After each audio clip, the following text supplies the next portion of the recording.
Ang ating topic ngayon na tinatanong ni Cruz, ang tanong niya ay, ano ang mas masarap sa iyo? Yung nakapatong ka o yung inaaso ka? So, ito yung pag-usapan for today's video. Interesado ka bang malaman kung ano nga kasagot? Please keep on watching para bago yan. Kung bago ka pa lang sa akin channel, please consider to like this video and subscribe my channel. So ano nga ba yung masarap sa akin? Ang sagot ko ay yung nakapatong ako. Alam niyo kung bakit? Kasi sa nakapatong, ikaw yung nagmamaneho. Pwede mong gawin lahat. At pwede akong dumapa para maabot ng lalaki yung aking dalawang bundok.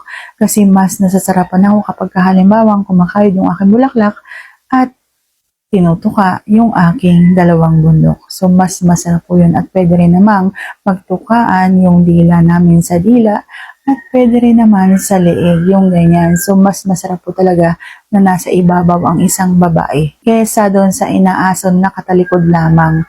Walang ibang magagawa kundi magpasukan lamang at magpaluan doon sa likuran. Okay, so sana sagot ko ng tamang itanong reflect this video. Please consider to like this video and subscribe my channel. Thank you for watching. See you on my next vlog.